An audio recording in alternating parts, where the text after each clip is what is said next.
Hey Aries, this is your October monthly reading. You could be a sun sign, moon sign, rising sign, or Venus sign Aries, and this video could be for you. You could be a cross watcher watching for someone who's an Aries. Either way, I'm happy you're here. Thank you for tuning in. I appreciate it. It is a general reading, so take what resonates, leave the rest. If you'd like a personalized reading, the information is in the description box below. It is a general reading. Take what resonates. I think I just said that. I'm just having one of those days. If it's helped you in any way, please like, share, comment, and or subscribe. Wow. All right, we're going to start off with the beginning of the month and where you're at, Aries. And then we're going to kind of go, we're going to pull out some cards. And then we're going to see how the end of the month looks for you, or where, oh, wow. They're just popping out. They're not messing around today for sure. Not with this one anyways. Oh, these are such good cards. Okay. I'm excited for you already, Aries. All right.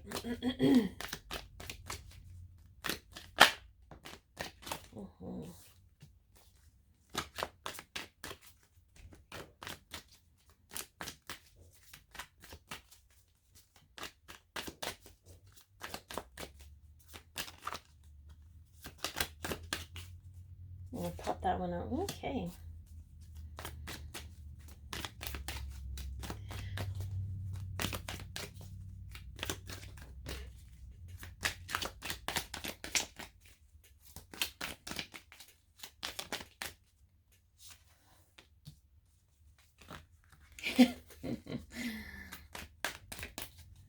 I feel like, Aries, you're going to be overcoming a lot this month. Things that possibly have plagued you a little bit.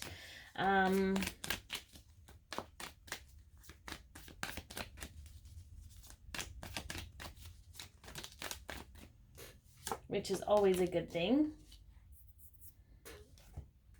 Okay.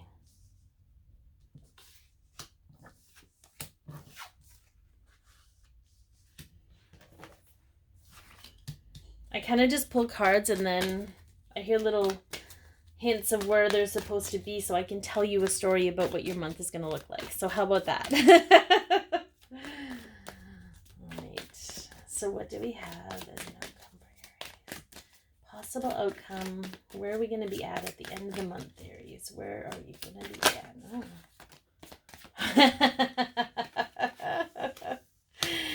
Not the outcome I was thinking or hoping for, but here we are.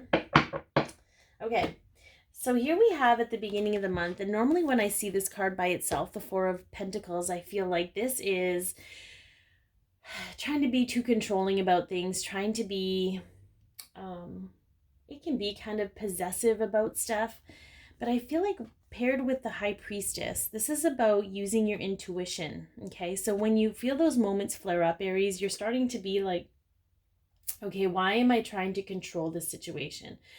Why am I trying to, so an example, maybe you're hyper vigilant about certain things because you're afraid of, if you don't do that, then X, Y, and Z is going to happen.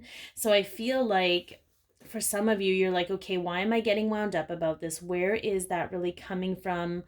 I'm going to trust my intuition as to what I'm actually meant to do right in this moment, instead of trying to be prescriptive and save everything and try and prevent things from happening all the time. Okay, or thinking that you have any control over the outcome of something that's beyond your responsibility. And then we have what I love here, okay? So for some of you, you've been struggling a little bit with codependencies.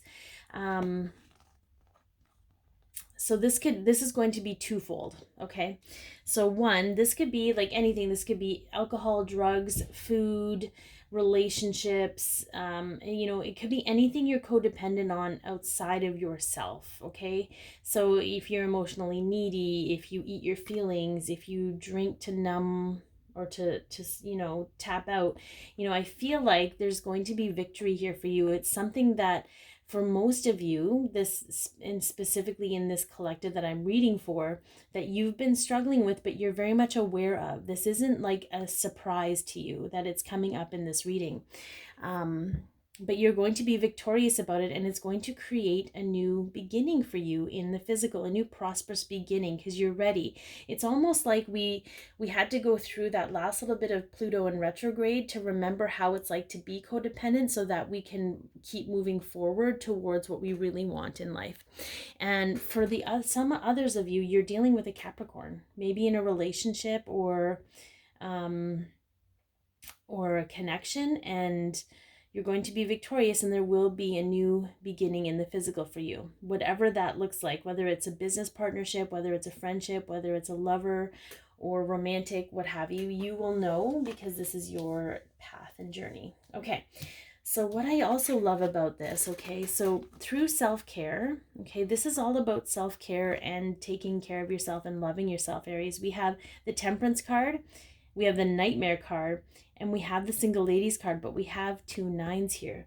We have cycles ending, where you're no longer allowing the nightmares and the fear to interfere with the way you care for yourself, to interfere with you stepping into your own individuality, owning yourself, looking good, feeling good, smelling good if you want, building your own abundance. Like, it's sort of like you're really in this state of power with your High Priestess over here, where you're going to be aware of where these nightmares are coming from. And instead of reacting to them emotionally, you're going to go intrinsically within and heal yourself and balance out the emotions from within. Okay, so I feel like that's a really beautiful energy to be in. And you may recognize that you're doing that already.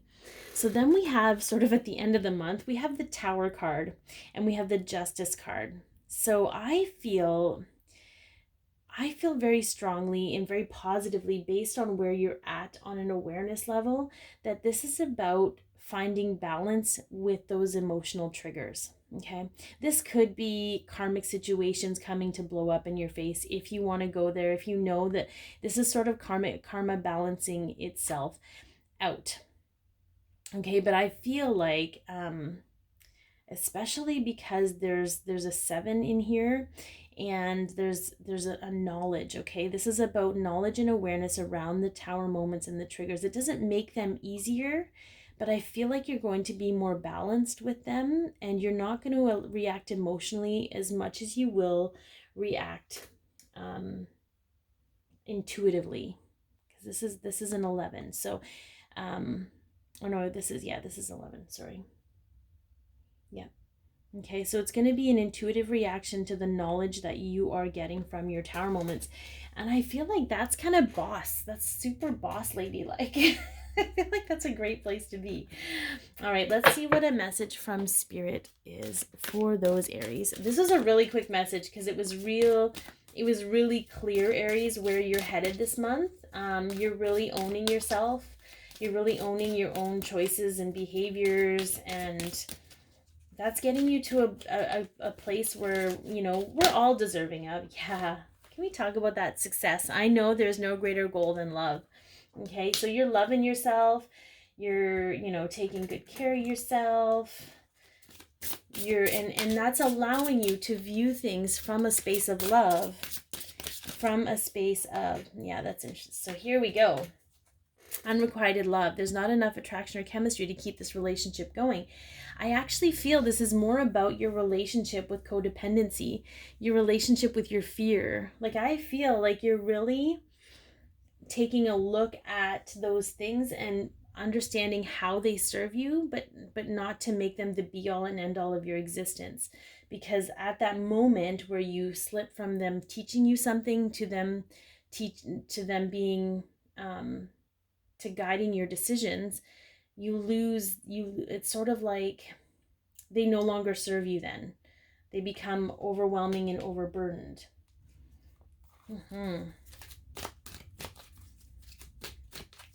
I feel too that when you do that, it's almost like you have unrequited love for yourself. You know, when you eat your feelings, and we know why people do that. There's no judgment here with this. I struggled with that myself. I still sometimes do that. But that is not a space of love. We think it comforts us, but I feel like it just creates this vortex of unrequited love that kind of radiates out to our other relationships. So I feel like this is really an opportunity for you to understand what loving yourself really means. And it's beyond the romantic kind of love. And in doing so, we get to then have more loving relationships with other people.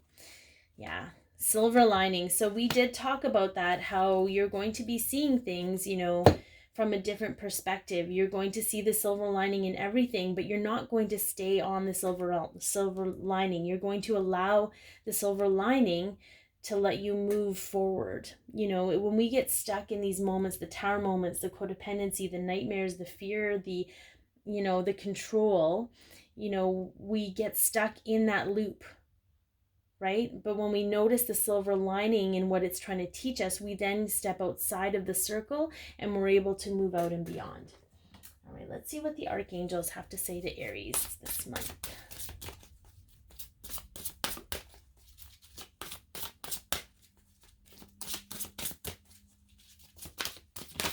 Oh, the 10 of Michael. Take a bow. Because you did an awesome job. A situation has ended and you are finally free. New opportunities for happiness will now follow. Put the past behind you. Yeah, all of these things are getting you to a place where you're, you know, you've climbed up the stairs and you're ready to move on. Like, this is awesome. This is going to be a great month for you, Aries. Again, if you'd like a more personalized reading, the information is in the description box below. If it has helped you, please like, share, comment, and or subscribe. Again, thank you for tuning in. Be your peace, love yourself, share your light, and have an amazing month.